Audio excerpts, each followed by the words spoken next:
Hello, and welcome to Distillations. I'm one of your hosts, Alexis Pedrick.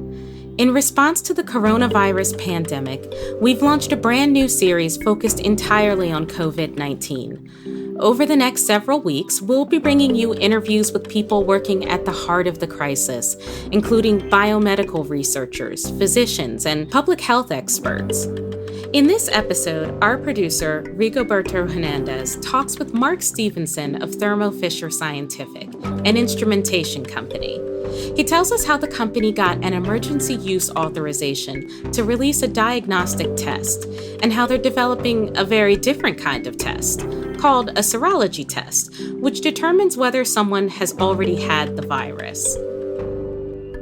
We'll just get started with the fact that one of the biggest issues in taming this SARS-CoV-2 virus is in diagnostic testing. And can you tell us about Thermo Fisher's role in creating diagnostic tests? Thermo Fisher's role is early on, we analyzed the novel coronavirus and we developed a PCR-based test that was very sensitive and specific to detect the virus. We then scaled that capability up so that we're now making more than 5 million kits per week and distributing them to labs in the US and throughout the world. Are there currently more than one test that Thermo Fisher has developed, or are there more? So initially our focus has been on the PCR test, which is used to detect the virus, to know if somebody has the virus or not. We've also developed, in collaboration with the Mayo Clinic and WuXi, a test that allows you to see if someone has had the virus, which looks at the antibody response. I see. So when you say the PCR test, that is the polymerase chain reaction test. Yeah, so the way the test works is we analyze the genome of the virus, and then we pick certain areas in the virus. In our case, we pick 3 genes in the virus, and we design very specific complementary parts of DNA that will attach onto those parts of the virus. This process is, you can think of sort of picking out fragments like you would with a magnet out of the virus, but they're very specific to 3 genes in the virus. And then the polymerase chain reaction, or short for PCR, amplifies that virus so that we can detect about 10 copies of the virus in a sample, which is a very low amount. Typically, a patient that has the virus will have more than 1,000 copies of the virus. So that means our test is not only very specific to this strain of the novel virus, but also very sensitive to pick it up. I was reading that. Is it called a TACPath COVID-19 combo kit, the name of the test that Thermo Fisher is developed?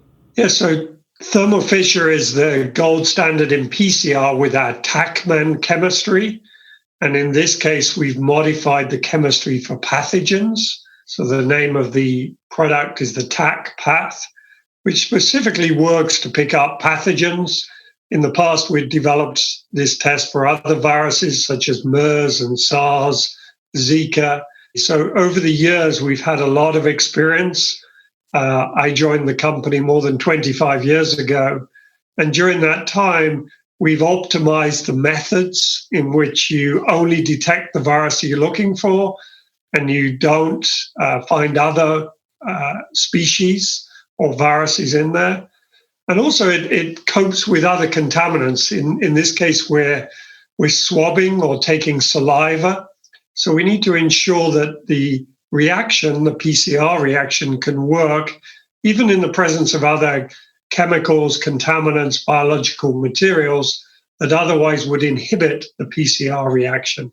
Right. Because I asked because one of the things that people might be hearing in the news is the fact that there's questions about accuracy for tests. How do you see it from your end when people are talking about accuracy? Yeah, so clearly accuracy is incredibly important. We need to both have a test that is sensitive and specific. And tests do vary. So we've seen there are many tests on the market They don't all have the high level of sensitivity that's necessary, and some miss the specificity. So having that high accuracy is incredibly important. Yeah, from an analytical point of view, if I'll give you the data for Thermo Fisher's tests, we have more than 95% confidence that we can detect at 10 copies of the virus. So with that level of sensitivity, we have a high degree of confidence on the analytical sensitivity that more than 95% of the time you'll be testing. In fact, in data, we're finding much, much higher numbers. So in PCR testing, it's a very low number. We don't have the exact data yet on what are true false negatives that aren't picked up by PCR. I think we also be careful to distinguish the PCR test from antibody tests, which have also had a lot of discussion. In that case, we've got an additional challenge that some patients don't even develop high antibody levels. So in detecting the level of antibodies, we need to look at that immune response, because while the test may, in analytical performance, have a good performance, when you look clinically, it fails to pick up patients. And that's sometimes because the patient hasn't had a high immune response. So these are some of the new things we're still understanding about the virus and the immune response. I see. The other test, I think, is what's known as a serology test, which is detecting the antibodies. And you're also developed the test for that. Is that correct? Yeah, so we've also started test for this serology. What the test we're developing was validated in the Mayo Clinic labs. Why we particularly liked that test, as we looked at many tests and worked with government agencies, was for the sensitivity and accuracy of that test, as it had been clinically validated in patients in the Mayo Clinic. To contextualize this for us, so what role does a serology test have in the pandemic? What role does it have? Why do we need to understand that you already had it? So the first is to answer the statistical question as we think about how many people in the nation actually has had it. So it's more on a population level that we should do the surveys as have been done in New York or Seattle to say, has it already been 5% or 20% of the population? So that's important as we understand how far still we are away from herd immunity, which is generally accepted to be when the majority of the population has been affected and therefore may have, importantly, neutralizing antibodies to the COVID-19. So the first important part is really at a population level. I see. So if I know that some places in the U.S. are starting to open up, including here in Philadelphia, and if I get a serology test, should I feel confident that I can potentially start interacting? Like, that's just a question I have, and maybe other people might have it. Yes, I think the question is a very normal question. And, there's been this discussion of, could the test give you like an immunity passport that you have it? At this time, you really shouldn't do that. My advice would be you want to continue with the social distancing, all the precautions. If a colleague or you have symptoms, you should immediately get tested on the PCR test. And this is not as much for the validity of the test, of the serology test, but just we don't know yet, even if you've had an infection, will they be neutralizing antibodies? Will they be able to stop you being reinfected again or reduce that? These are the clinical trials and science that's now going on. And you see that in the work of the vaccines, understanding if you vaccinate, do we actually produce neutralizing antibodies and an immune response? So it's not like a passport to return to your regular activities. It's more statistical and to help us understand the virus. That's correct. Unfortunately, what we have to do at the moment is continue to social distance while we can move out of the phase of lockdown, which was effective in reducing the transmission and spread. We all need to continue to keep the social distancing.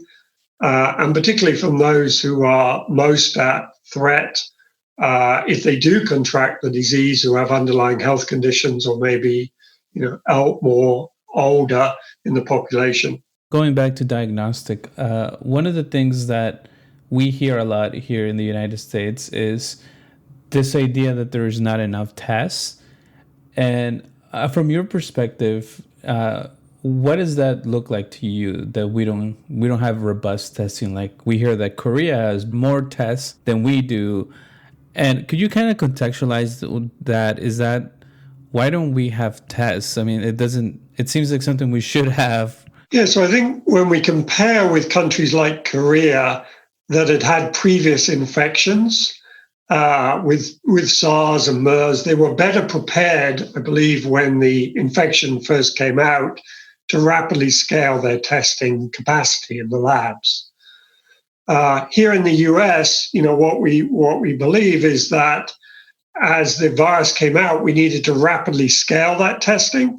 And from Thermo Fisher's point of view, we've been scaling and ramping, firstly, reagent supply, initially to 5 million, now scaling again towards 10 million a week, which I think will be good capacity for the US. Then we also needed to help each state and lab scale up their lab testing capabilities. So in the US, we have a few national labs, but each state, we've been working with the governor of each state to scale up their testing capacity and remove shortages. Originally, there were shortages in sample collection, in swabs, and other materials. We've been working with governors. We recently announced we're scaling up our viral transport media, which is the liquid that's used to transport it from the sample, in Lenexa in Kansas, to scale up to millions per week. So all of this is part of scaling the response. I see. Were we just not prepared to scale? This is not a point the finger kind of thing. I just really want to understand, how can we have not had these tests? Well, the level of scaling is absolutely unprecedented because this is the first global pandemic of the modern era. I mean, the level of transmission that occurred was exponentially growing before we went into the lockdown.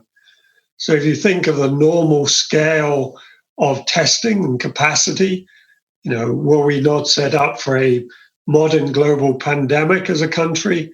Absolutely not. Part of being prepared for the next one is ensuring that we maintain a level of surveillance. We've also learned lessons of how we scale and work with the government. We've worked early with the regulatory authorities. The FDA has been, very good in allowing us to come forward with approvals under their emergency use authorization, which allowed fast approval then of tests, our tests, other people's tests, to scale our response. And all those are lessons I think we can take forward to the next pandemic. So, in fact, you use the word emergency authorization, approval, and could you tell us a little bit about that? I know that that's something that I've heard. Yeah, so the FDA is authorized to make sure that all diagnostic products that are put on the market is safe and effective. And we work with the FDA at a normal period to submit that data, submit our clinical trials data. In a period of a pandemic, when an emergency is declared, they also put in place a faster approval set in an emergency use authorization, which allows you to submit your data with slightly less data than normally would be required to prove the validity of the test, to review that in an accelerated time frame, so that during this emergency use or period, we can get a diagnostic out for use in the market quicker. In the case of our test, we developed the test in January and February, and it allowed us then to submit the data during March.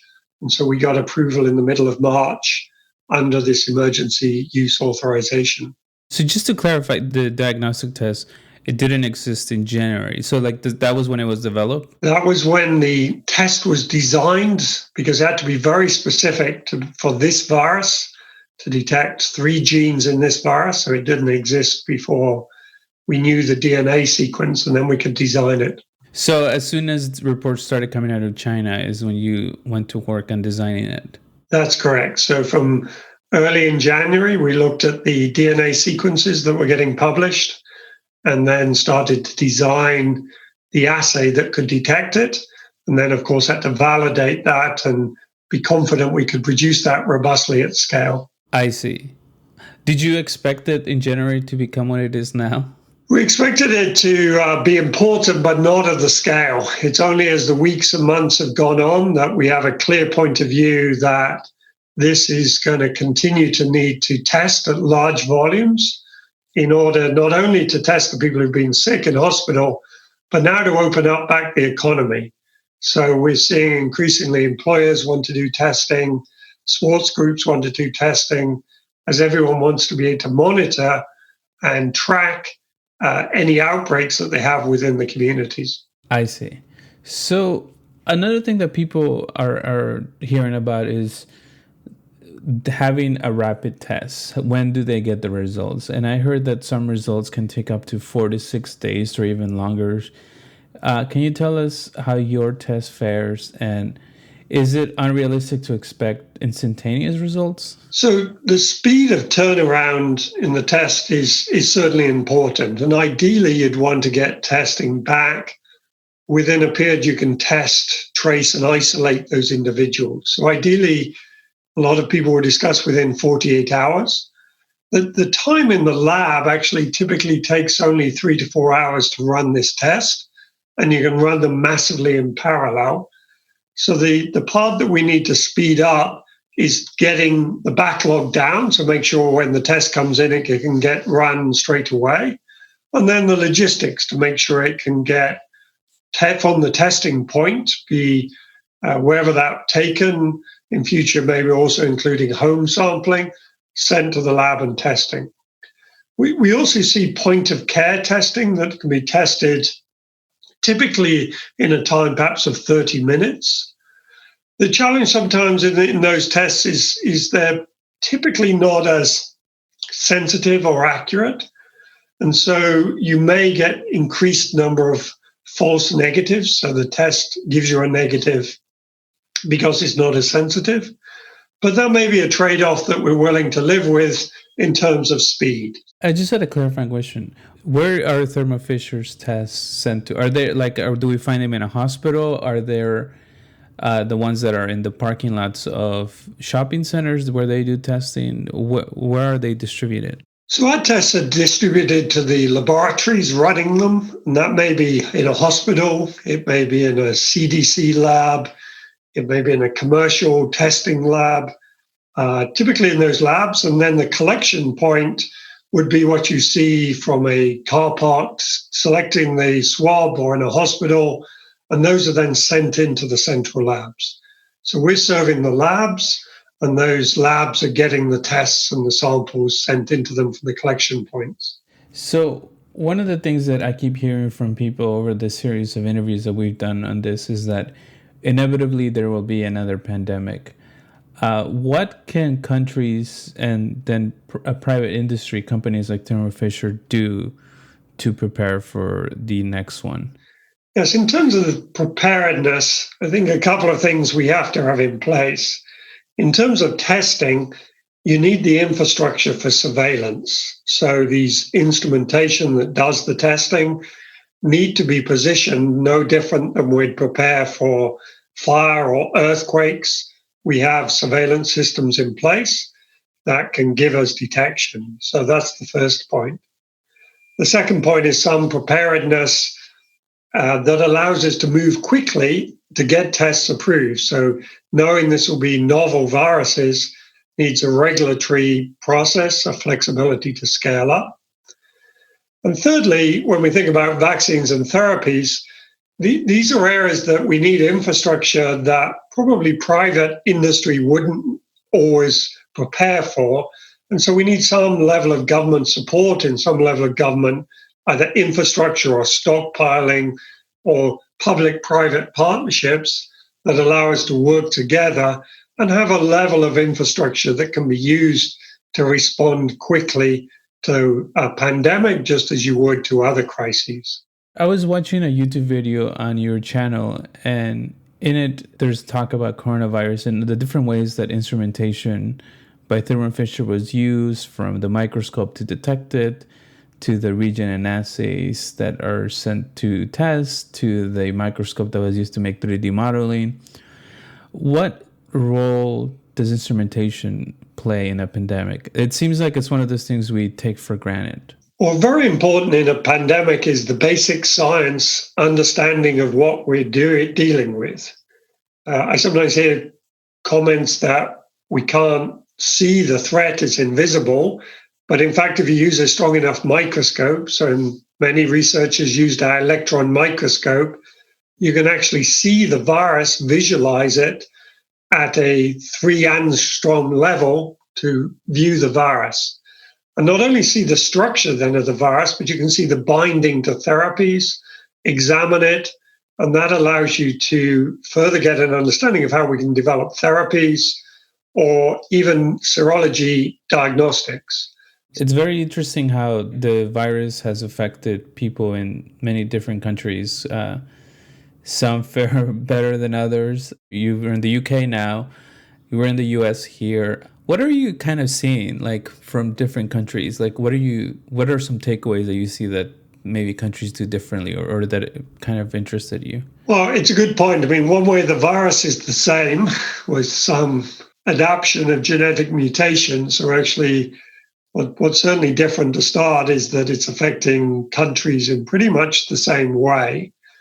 I think in terms of country response, as I mentioned, countries that had a different infrastructure in place, we discussed Korea, were able to respond in a different way.